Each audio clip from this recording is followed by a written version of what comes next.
തേക്കാത്ത അറബി വീട് ഉണ്ട്.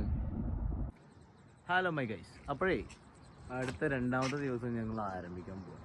നല്ല വൃത്തിക്ക് വണ്ടി ഫുള്ള് സാധനം കാണിച്ച സെയിം ഷിപ്മെന്റ് തന്നെയാണ്, പക്ഷെ പീസ് കൂടുതലാണ്.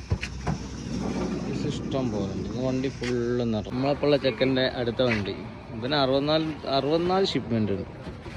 ടച്ച് പോയിന്റ് ഉണ്ട്. 84 പീസ്. നിങ്ങൾക്ക് ഈ കടല് കാണാണ്ട് ഒരു ദിവസം പോലും അല്ലേ ഉറക്കം കിട്ടൂല പോയിട്ടില്ലെങ്കിൽ. ഇപ്പൊ ശരിയാക്കി തരാൻ എത്രയടാ.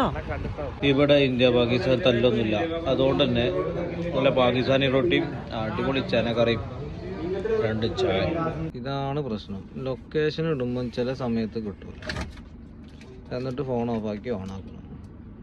ഇതിപ്പോൾ 3-4 പ്രാവശ്യമായി ചുറ്റണ്. അങ്ങോട്ട് തിരിയുമ്പോൾ ഇങ്ങോട്ട്, ഇങ്ങോട്ട് തിരിയുമ്പോൾ അങ്ങോട്ട്. ഇങ്ങനത്തെ ഒക്കെ ഒരു അവസ്ഥയാണ്. ഇന്നലെ നല്ല ദിവസമായിരുന്നു, ഇന്ന് മൂഞ്ച ദിവസമാണ്. തീരണ്ടേ. ഇന്നലെ ചട്ടപ്പടി പരിപാടിയായിരുന്നു. അപ്പൊ എല്ലാരും ആലോചിച്ചേണ്ട ഒരു കാര്യം, എല്ലാ ദിവസവും ഒരുപോലല്ല, മനസ്സിലായില്ലേ? അങ്ങനെ ഏകദേശം ഒരു വിധത്തിലേക്ക് ഞങ്ങൾ ഒപ്പിച്ച് എത്തിച്ചാണ്. ഇനി ബാക്കി എപ്പോൾ തീരുന്നുണ്ടെങ്കിൽ തേക്കാത്ത അറബി വീട് ഉണ്ട്. ക്യാമറ ഉണ്ട്, പക്ഷെ ക്യാമറക്ക് വയറും കൊള്ളൊന്നുമില്ല. ഒരു പട്ടികമ്മൽ വെച്ചതാണ്, അത് പറ്റിക്കാൻ വേണ്ടി വെച്ചതാണ്. പണിയും കഴിഞ്ഞ് വണ്ടിയും കൊണ്ടുവച്ച് റിട്ടേൺ സാധനം കൊടുത്ത് ഞങ്ങൾ